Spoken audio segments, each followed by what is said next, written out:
Bom dia a todos vocês, sejam muito bem-vindos novamente em mais um estudo pelo Centro Espírita Irmãos de Batuíra. E vamos então nesse momento nos envolvendo no som desta música para que possamos assim iniciar o estudo desta tarde, pedindo a Jesus, aos nossos companheiros espirituais, que se façam presentes do nosso lado, nos intuindo bons pensamentos, abrindo as nossas mentes, o nosso coração, para que possamos receber essa chuva de bênçãos que é o estudo, que é o conhecimento e que estamos aqui tendo a oportunidade de tê-los em nossa vida. Vamos pedindo pelas nossas vidas, vamos pedindo pelo Centro Espírita Irmãos de Batuíra, que dá a todos essa oportunidade, pedindo pela minha vida, para que Jesus, os irmãos espirituais, me ampare nesse momento, para que eu possa trazer para vocês essa mensagem através do estudo de hoje. Que assim seja, Senhor, graças a Deus. E agora, nós vamos dar início, então, ao nosso estudo.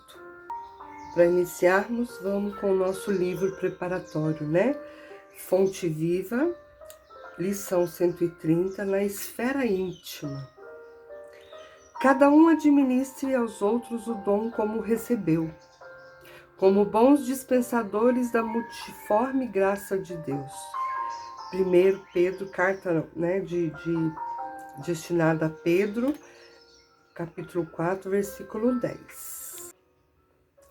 A vida é máquina divina da qual todos os seres são peças importantes. E a cooperação é o fator essencial na produção da harmonia e do bem para todos. Nada existe sem significação. Ninguém é inútil. Cada criatura recebeu determinado talento da providência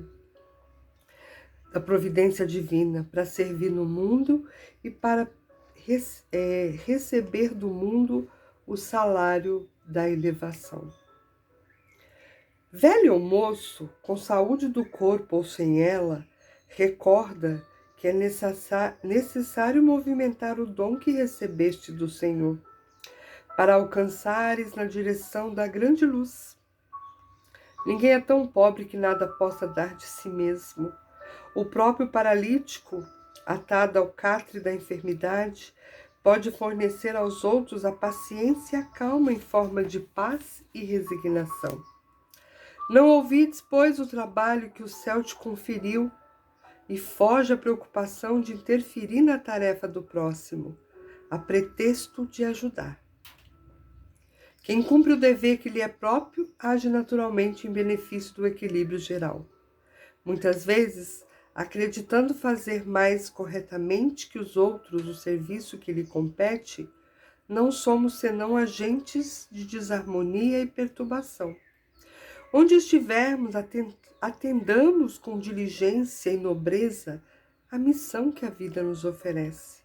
Lembra-te que as horas são as mesmas para todos e de que o tempo é o nosso silencioso e inflexível julgador. Ontem, hoje e amanhã são 3 fases do caminho único. Todo dia é ocasião de semear e colher. Observemos assim a tarefa que nos cabe e recordemos a palavra do Evangelho. Cada um administra aos bens o dom como o recebeu, como bons dispensadores da multiforme graça de Deus, para que a graça de Deus nos enriqueça de novas graças. A leitura hoje de Emmanuel pela psicografia de Chico nos convida a pensar que nós todos temos algo a oferecer ao outro, em ajuda, em prol dessa ajuda ao outro necessitado e para que isso também seja uma ajuda para nós mesmos. Porque sabemos que quando a gente se dedica a um trabalho em prol de ajudar as outras pessoas, a gente se beneficia também desta graça, porque a gente vai aprendendo. Que saibamos então entender que ninguém é inútil, né? Cada um de nós temos algo a oferecer para o outro, né? Então, assim, ele fala que até mesmo um paralítico pode, né, oferecer uma escuta, uma paciência calma. E aí eu me lembro de um palestrante espírita, Jerônimo, o nome dele, que ele era paralítico e ele fazia palestra deitada numa maca. Ele oferecia, através da sua fala, o consolo e a paz para as pessoas. Então, que a gente possa olhar esse exemplo e entender que cada um de nós temos algo a oferecer num trabalho em prol de ajudar as pessoas, né? Um copinho de água que a gente encha num trabalho que acontece numa casa espírita, uma limpeza nessa casa. Não precisa necessariamente que nós estejamos à frente de trabalhos já, né, dando passe ou alguma coisa semelhante. Isso é uma construção que a gente vai fazendo, né, acontecer na nossa vida, mas que a gente possa sempre estar disposto a uma escuta, ajudar em alguma coisa que a casa esteja necessitando, né? Então, a gente precisa ter este pensamento de que somos sim capazes de ajudar, de nos oferecermos em prol dessa ajuda que é tão necessária, né? Então, reflitamos aí, junto com a lição de Emmanuel, o que é que nós podemos oferecer de nós mesmos ao outro, aquele que necessita, mais do que eu muitas vezes, né? Ou até mesmo, como eu disse, para eu ir me melhorando como pessoa através desse trabalho que eu vou doar. Então fiquem aí com essa reflexão e vão aí, né, pensando de que forma vocês podem ser mais úteis. Bom, meus queridos, hoje nós vamos para o estudo da aula 17 e o tema é Retorno da vida corpórea à vida espiritual. A parte A, nós vamos falar a alma após a morte e a separação da alma e do corpo e a perturbação espírita. E nós começamos assim, analisando do ponto de vista filosófico do Espiritismo, a morte não significa a interrupção da vida. Nós já estamos numa caminhada que a gente já tem essa compreensão, não é mesmo? A morte, ela resulta da extinção das forças vitais do ser orgânico. Então, é uma transição, né? No momento da morte física, a alma, ela volta a ser espírito e conserva sua individualidade. Não a perde jamais, mesmo após a morte do corpo físico. A individualidade, ela é um atributo do espírito, demonstrada através do perispírito, de acordo com as inúmeras comunicações de seres desencarnados que fornece detalhes particulares da vida física anterior. Então, a gente tem a nosso favor, né, tantas mensagens trazidas de amigos desencarnados e que já estiveram nessas situações e que nos elucida aí, né, com clareza aquilo que já aconteceu em vidas passadas, na vida deles, e também nos apresenta o mundo espiritual. O perispírito, ele é um envoltório fluídico da alma, a gente também já estudou isso, né? Da qual não está não está separado nem antes e nem após a morte. Está sempre junto, né? Podendo conservar temporariamente a aparência física que tinha em sua última encarnação. Lembra que a gente estudou isso, né? Então, o perispírito é onde ficam as impressões gravadas de todas as nossas condutas aqui encarnados. E quando desencarnamos, ele permanece, né? Com esse a continuidade, né, da nossa vida é através aí do nosso perispírito, né? É um processo, né? Cientificamente está devidamente comprovada a sobrevivência da individualidade do espírito após a morte física. Portanto, o espírito ele é imortal, porém não é eterno, pois somente Deus é eterno. O espírito conserva o seu patrimônio de experiências existenciais, cuja memória é propriedade exclusiva do espírito.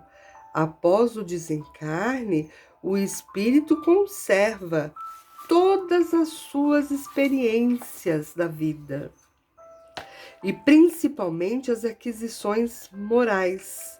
E nada leva com relação às conquistas materiais. Eu acho que esse ponto a gente já também compreendeu, não é, meus irmãos? Porque a gente tem falado aqui bastante disso nos estudos, né? Que a vida espiritual é uma continuidade. Aqui nós estamos de passagem por um período de nossas vidas, mas a nossa verdadeira casa é no plano espiritual, né? Então, a gente está fazendo o quê? Um estágio, vamos dizer assim, para a gente se melhorar. Porque quando voltarmos para a vida espiritual, a gente vai ter subido mais um degrau, né? Se já tivermos aproveitado a nossa encarnação bem aproveitada. Então, o que a gente leva? A gente tem falado muito isso, para a gente ter essa preocupação do que a gente vai levar de volta para casa quando voltarmos para o plano espiritual. As aquisições morais, né? E nada em relação às questões materiais. Isso fica, né? A gente precisa se preocupar com aquilo que a gente vai levar na questão moral. Então, o espírito encarnado, na sua maioria, ele não se lembra de que é hóspede da esfera que o recebe para a sua jornada de experiências e aprendizado. A gente tem o véu do esquecimento, né? Para alcançar estágios mais sublimes na sua evolução espiritual. Então, a gente volta, vive aquilo que nós nos comprometemos para evoluirmos, subirmos mais um degrau, voltarmos e termos eliminado aí algumas questões. Depois do nosso desencarne, o espírito tem conhecimento, com exatidão, que o reino do bem ou o domínio do mal reside dentro de cada um. Então aqui há o véu do esquecimento, mas voltando para a pátria espiritual, a gente se recorda, né? A consciência desse fato proporcionaria ao ser encarnado o comprometimento em semear o bem e a luz, mais intensamente em sua jornada terrena. E como é que funciona então a separação da alma e do corpo? A gente vai entendendo que a confiança e a fé na vida futura não são suficientes para excluir a apreensão da passagem da vida física para a vida espiritual. Muitos não temem a morte, entretanto, permanecem seguros quanto à transição de uma vida para outra. A gente não conhece, né? É muito normal que nos cause insegurança. Por mais que a gente estude, viver isso na prática é diferente. Então, a gente sim sente segurança, né? A extinção da vida orgânica, ela provoca a separação da alma e do corpo pela ruptura do laço fluídico que os une. Mas essa separação jamais é brusca. O fluido perispiritual se separa, pouco a pouco, de todos os órgãos, de sorte que a separação não é completa e absoluta, senão quando não reste mais um único átomo do perispírito unido a uma molécula do corpo. Então, lembrando também que daquele vídeo que eu sugeri para vocês assistirem, da reencarnação de Segismundo, né? Lá mostra que como funciona, né, essa chegada do novo espírito no corpo, toda a preparação, né? Então, como há esse preparo para o reencarne, há também o preparo para o desencarne. Para a gente desencarnar, é preciso que seja desligado, como ele está falando aqui, né, nessa transição do plano físico para o plano espiritual, existem várias sensações dos espíritos, e verifica que essas condições dependem do desprendimento. Então, se a gente já for desprendido das questões materiais, sem muito apego, a gente vai ter esse desligamento realizado de uma forma mais tranquila. Se a gente for muito apegado ainda nas questões materiais, vai se ter um pouco mais de dificuldade, porque os nossos amigos espirituais vêm para fazer esse trabalho. Então depende muito de nós o tempo que esse desligamento demora, né? E aí ele fala, ó, se no momento da extinção da vida orgânica, o desligamento do perispírito já estiver completado, a alma nada sentirá. Se a gente estiver preparado, é feito com mais rapidez, né? Se nesse momento a união dos dois elementos estiver no auge de suas forças, produzir-se-á uma espécie de ruptura ou dilaceramento. E aí o que está falando aqui? Se a morte for, por exemplo, por um acidente, a pessoa estava cheia de fluido vital ainda, estava em plena vida, de repente, por uma imprudência, sofre um acidente, ou mesmo, né, pelas coisas da vida mesmo, que já estava predestinado. Ela estava repleta desse fluido vital, então, vai ter aí um trabalho extra, né, para os irmãos espirituais para fazer esse desligamento, né? Se a união já se apresentar enfraquecida, a separação será fácil. Então, o que que é essa união enfraquecida? Já está idoso, já está muito doentinho, já está assim, né, esperando mesmo esse desencarne, e a pessoa já tem esse preparo, né? Então, é mais fácil, não se dará sem choque, sem abalo. Agora, se após a completa extinção da vida orgânica ainda existirem muitos pontos de contato entre corpo físico e perispírito, a alma poderá sentir os efeitos da decomposição do corpo, até que as ligações sejam completamente rompidas. Isso significa pessoa muito apegada, né? Que não quer de jeito nenhum fazer a passagem, e aí nesse momento ela não aceita a morte, ela tá ali muito apegada às pessoas e às questões materiais, e aí realmente o espírito assiste tudo ali do seu desencarne.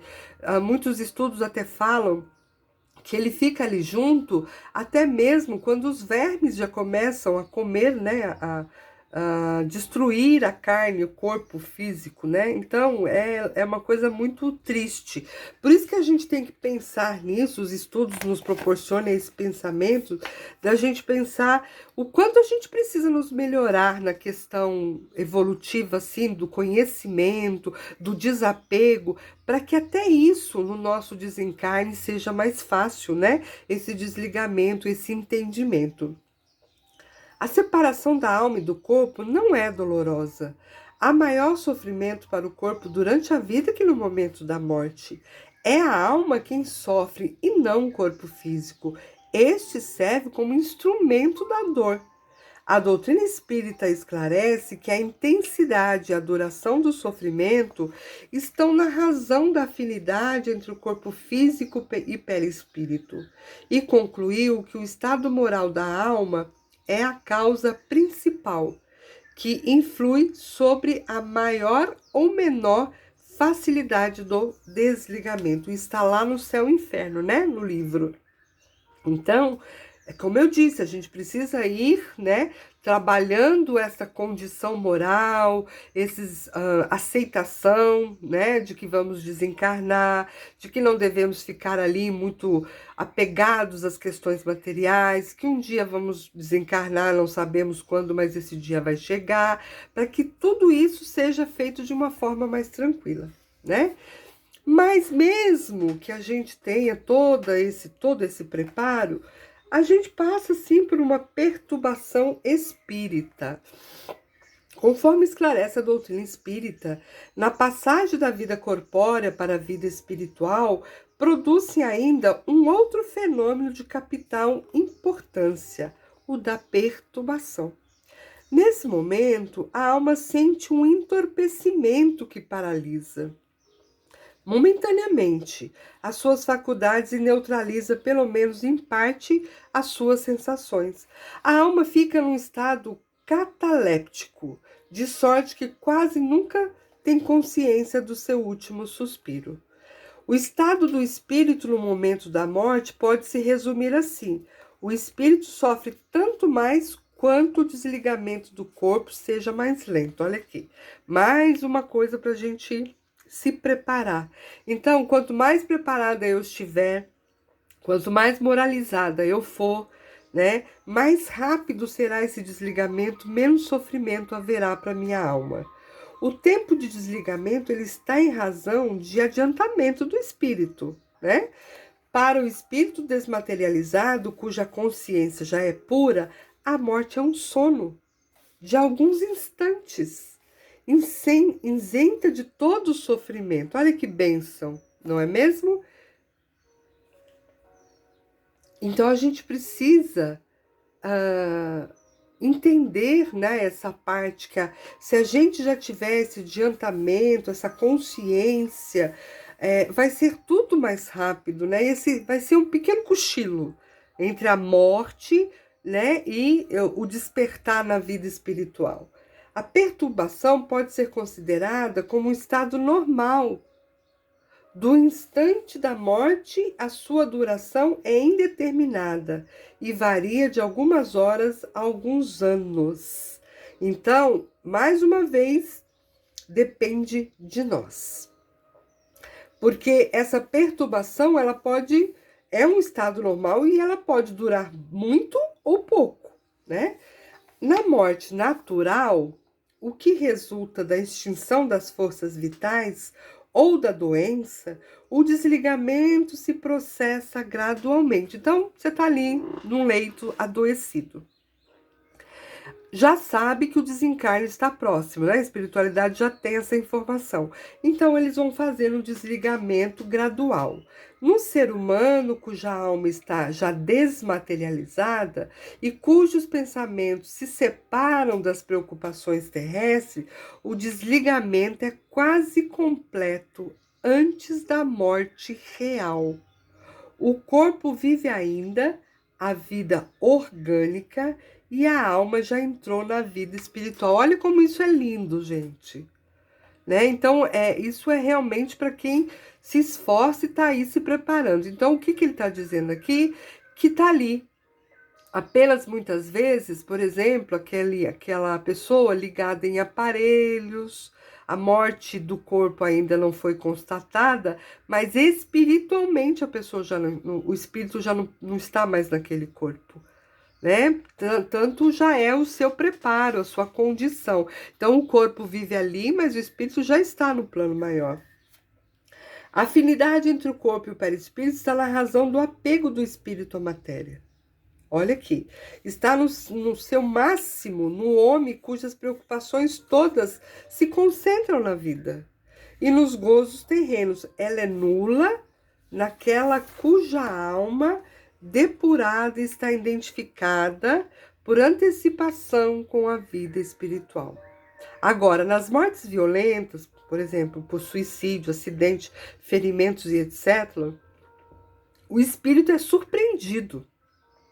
Espanta-se, não acredita que esteja morto e sustenta teimosamente que não morreu. Não obstante, vê o seu corpo, sabe que é dele, mas não compreende que esteja separado. Então, né, é muito mais difícil quando a pessoa não tem essa espiritualização, não tem essa moralidade, e acontece aí uma morte dessa, né, de uma forma tão brusca. Vai ser muito mais difícil a aceitação, o desligamento, vai haver mais sofrimento, né? Então, a perturbação que se segue à morte nada tem de penosa para o homem de bem, para o homem de bem. É calma, semelhante a quem acompanha um despertar tranquilo, para aquele cuja consciência não está pura e cheia de ansiedades e angústias. E aqui eu lembrei de uma história de Chico, do desencarne de Chico Xavier, que quando ele desencarna, o espírito dele, obviamente, já desligado do corpo, porque ele era um espírito já de uma envergadura, né, de uma iluminação, e ele saiu do corpo logo após o seu desencarne, ajoelhou-se, e o espírito que acompanhava o seu desencarne perguntou: o que você está fazendo, meu irmão? E ele diz: eu estou agradecendo a esse corpo que me conduziu por esta vida longa que eu vivi. Então, é lógico, nós estamos falando de Chico, né? A gente não pode nem se comparar, porque estamos no começo da nossa jornada. Mas para a gente ver que o bem que a gente faz, que o ensino, o aprendizado, as coisas boas que a gente busca para a nossa vida, vai sempre nos ajudar, principalmente quando a gente deixar, né, esse nosso corpo carnal para vestir o corpo espiritual. Então a gente precisa pensar nisso, né? E uma coisa bonita também para a gente elucidar aqui nesse momento, falando de Chico, é que no desencarne dele, dizem, né, os estudos, as psicografias vindas depois, através de médiums, de espíritos que já estavam nessa condição elevada, né, de contar o que houve lá, diz que uma escada fluídica, uma escada iluminada se fez presente ali naquele momento do desencarne, e é até emocionante a gente falar sobre isso, que em cada degrau tinha um apóstolo de Jesus, e que ele ia passando por cada um dos apóstolos, subindo os degraus, e nada mais, e ninguém menos, ninguém mais do que Jesus o esperava lá no topo da escada. Lindo demais, né? Então, tudo bem que nós não estamos ainda no patamar de Chico Xavier, mas que a gente possa ir nos preparando cada vez mais para que o nosso desencarne aconteça de uma forma mais tranquila, né? Pensemos sobre isso, sobre o nosso comportamento moral, o que a gente precisa modificar nele ainda, o que a gente precisa trazer, né, de diferente para a nossa vida, transformar, para que possamos, então, estarmos aptos para este desencarno, quando assim for o momento. Bom, então essa é a parte A, vamos agora para a parte B, tá bom? A parte B é a parábola do mordomo ou do administrador infiel. Então ela diz assim: definição de parábola, para a gente já ter assim uma clareza. As parábolas do Evangelho, elas são narrativas, alegóricas, contendo figuras e quadros das ocorrências cotidianas, entretanto capaz de transmitir verdades indispensáveis, através de métodos comparativos para facilitar a compreensão de ensinamentos e preceitos morais. Importância do método pedagógico. Ainda hoje, esse método é portador de resultados eficientes. A sua vigência permite que se transfiram as informações de uma para outra geração, através das épocas, sem que percam a sua atualidade, podendo ser sempre interpretada conforme as circunstâncias e características culturais de cada época. E aí vai iniciar então a parábola. E Jesus disse aos seus discípulos: havia um homem rico que tinha um administrador, e esse lhe foi denunciado como esbanjador dos seus bens. Chamou-o e perguntou-lhe: que é isso? Que é isso que ouço a teu respeito? Presta conta da tua administração, pois já não podes mais ser meu administrador. Disse o administrador consigo mesmo: que hei de fazer, já que o meu senhor me tira a administração? Não tenho forças para trabalhar na terra, de mendigar tenho vergonha. Eu sei o que hei de fazer para que, quando for despedido da administração, me recebam em suas casas. Tendo chamado cada um dos seus devedores do seu senhor, perguntou ao primeiro: quanto deves ao meu patrão? Respondeu ele: 100 vasos de barro, de azeite. Disse-lhe então: toma tua conta, senta-te depressa e escreve 50. Depois perguntou ao outro: e tu, quanto deves? Respondeu ele: 100, medida dos hebreus, né? 100 coros de trigo. Disse-lhe: toma a tua conta e escreve 80. E o Senhor louvou o administrador infiel por haver procedido sabiamente, porque os filhos deste mundo são mais sábios na sua própria geração do que os filhos da luz. E eu vos recomendo, com as riquezas da iniquidade, façam amigos, para que quando estas vos faltarem, esses amigos vos recebam nos tabernáculos. Nos tabernáculos, que é uma tenda usada pelos hebreus no deserto. Quem é fiel no pouco, também é fiel no muito. E quem é injusto no pouco, também é injusto no muito. Se, pois, não vos tornardes fiéis na aplicação das riquezas de origem injusta, quem vos confiará a verdadeira riqueza? E se não vos tornardes fiéis na aplicação do alheio, quem vos dará o que é vosso? Ninguém pode servir a 2 senhores, porque ou há de aborrecer-se de um e amar o outro, ou se devotará a um e desprezará o outro. Não podeis servir a Deus e às riquezas. Essa passagem está em Jesus, é lá falada por Jesus em Lucas 16, de 1 a 13. Então, vamos interpretar, né, a parábola. O senhor ou proprietário aqui é Deus, né, que fala aí, que chamou o administrador. E o mordomo infiel somos cada um de nós, o homem. Os devedores beneficiados, o nosso próximo. Há bens dados à administração, todos os bens materiais existentes no mundo que habitamos, tudo que a gente tem.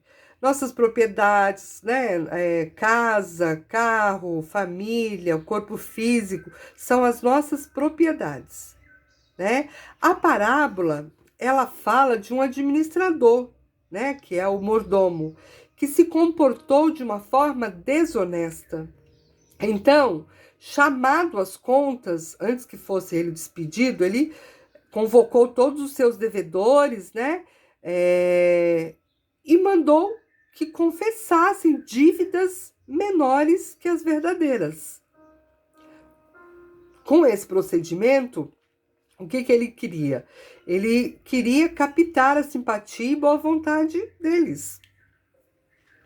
Nesta época, parece que Jesus incentivava a prática de atos ilícitos ou apologia à desonestidade e uma consagração à fraude. Claro que não é, né? É uma impressão que se tem quando não se tem a profundidade, né, dos seus ensinamentos. Entretanto, não é isso. Nunca foi esse o objetivo de Jesus.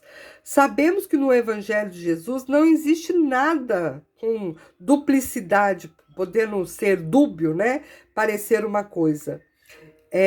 O que é necessário é interpretar, segundo o Espírito, né, que nos fala.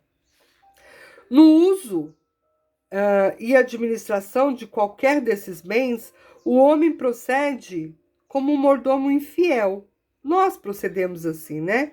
A gente se apropria de coisas com exclusivismo, egoístamente, queremos acumular coisas só para nós, desrespeitamos muitas vezes os direitos alheios e prejudicamos o próximo. E a infidelidade, ela está em se apossar do que nos é dado temporariamente para administrar. Tudo isso, todas as questões que nós temos na vida, que eu mencionei acima, família, o nosso corpo, a nossa posição, dinheiro, tudo isso é temporário na nossa vida. Nos foi dado como uma forma de administrar isso enquanto estivermos encarnados. E o que a gente faz? Se apega excessivamente a tudo isso, se apossa, né? E aí acabamos sendo infiel, né? Como diz a parábola. O homem sendo o depositário, o administrador dos bens que Deus lhe depositou nas mãos, severas contas lhe serão pedidas do emprego daquilo que lhe foi dado. E o primeiro é o nosso corpo, né? O que fizeste com o corpo perfeito que eu te dei, né? Porque a gente tem nosso livre-arbítrio, então a gente recebeu um corpo perfeito e muitas vezes a gente não está cuidando dele. O que que você fez do dinheiro que lhe foi dado por Deus, da casa, da família? Não só questões materiais, mas a questão da família também. Você cuidou, você foi paciente, né? Você conviveu ali com aqueles que precisavam estar com você nessa encarnação. Tudo isto nós teremos que prestar contas, né? E o mau emprego vai consistir em utilizá-lo somente para nossa satisfação pessoal. Se a gente não fizer bom uso de tudo que recebemos, a gente está em erro, né? Ao contrário, o emprego é bom sempre que dele resulte bem para os outros. Se a gente fizer tudo de uma forma boa, né? Se a gente receber tudo isso e cuidar de tudo isso, sabendo que nada nos pertence, somos administradores apenas e que um dia, né, teremos que entregar para quem é de direito, a gente com certeza vai se dar melhor, né? E teremos então, voltando para a parte A, um bom equilíbrio no nosso desencarne, porque a gente não se apegou a essas questões todas da matéria. A gente administrou bem a nossa vida, a gente administrou bem os bens que recebemos de Deus, né? E quando partimos daqui para uma outra vida, a gente entrega tudo isso de novo, que não nos pertence, foi só um empréstimo, né? Para que, né, Deus faça lá o uso que ele bem se prover disso, né? Porque nós não vamos necessitar de nada disso na vida espiritual. Na vida espiritual nós vamos ter outros rumos a seguir. Então leiam novamente a parábola, façam as suas, entenda bem, né? A parábola é algo que a gente tem que aprender a entender bem, porque naquela época era necessário que Jesus falasse através de parábolas, né? Porque as pessoas não tinham compreensão aí, não tinha condição de compreender. Então, que a gente procure também compreender bem o que cada parábola quer dizer e tire desse entendimento, né, aprendizados importantes para a nossa vida. Ok, meus irmãos? Então, finalizamos assim o nosso estudo de hoje, né? É um estudo, foi, né, pelo menos ao meu ver, uma coisa mais tranquila, porque a gente já viu um pouquinho de tudo isso, principalmente da parte A, mas vale muito a pena ler, reler, compreender, responder o questionário para vocês, para ver se vocês realmente fixaram o aprendizado, né? Então, façam dessa forma que eu tenho certeza que vai só contribuir aí para o aprendizado de vocês, ok? Então, vamos nos preparar para nossas vibrações e prece final. Então vamos neste momento colocar aos pés do nosso Mestre Jesus todas as pessoas, todas as situações que nós entendemos que tem necessidade de vibrar luz e amor. Então vamos nesse momento pensar nas pessoas, nas situações, naquele ente doente ou comprometido com alguma outra questão. Vamos pensar no nosso trabalho, vamos pensar nos vizinhos, na família, vamos pensar em todos aqueles que já deixaram o planeta Terra e vamos vibrando amor, luz, paz para todas estas pessoas. Vibrando também pelo nosso estudo, por nós mesmos, para que possamos continuar buscando sempre o conhecimento, para que possamos ter forças para as nossas transformações. Vamos vibrando pelos centros espíritas, casas religiosas, para que possam continuar abrindo as suas portas para receber todos aqueles que têm necessidade de curar as suas almas. Vamos vibrando assim pelo nosso planeta inteiro. Que a luz do Mestre Jesus, que as bênçãos do nosso Pai Maior e a força divina dos nossos irmãos espirituais possam fazer um círculo de luz em torno do nosso planeta, protegendo, amparando e guiando os passos de cada um de nós que estamos encarnados aqui. E deixamos aqui, Jesus, a seus pés, uma vibração muito especial. Pedimos então ao Senhor e à equipe espiritual que o acompanha, que se encarregue de levar onde há dor, onde há necessidade, fome, frio, tristezas, que sejam todos envolvidos no seu grande amor. Que assim seja, Pai da vida, graças a Deus. E assim, para finalizar nosso estudo desse dia, vamos agradecendo a Jesus, ao plano espiritual, aos nossos amigos, nossos mentores, por essa grande oportunidade de estarmos aqui nesse estudo, abrindo a nossa mente e o nosso coração para novos aprendizados. Gratidão infinita por nos permitir estarmos aqui nesse estudo, estarmos abertos para receber esse estudo e esses conhecimentos. Obrigado pela vida, pela saúde, obrigado por tudo, Senhor, que nos tem permitido ter nesta encarnação. Obrigado pelo Centro Espírita Irmãos de Batuíra, que nos dá essa oportunidade. Obrigado ao corpo físico que carregamos, que nesta encarnação nos está dando aí essas oportunidades. E que possamos, na semana que vem, estarmos aqui novamente, prontos para mais um aprendizado em nossas vidas. Que nos esforcemos com as leituras, com a compreensão, que façamos cada um a nossa parte, para que possamos ampliar esse conhecimento cada vez mais. Que assim seja, graças a Deus. Obrigado a todos por estarem comigo mais um dia. Eu desejo de coração que a semana de vocês seja abençoada e que esse nosso estudo de hoje traga para vocês profundas reflexões. Um grande abraço e até a próxima semana, se Deus quiser e nós sabemos que Ele quer. E sempre vamos lembrar da frase: faça a sua parte que o céu te ajudará. Um grande beijo no coração de cada um de vocês.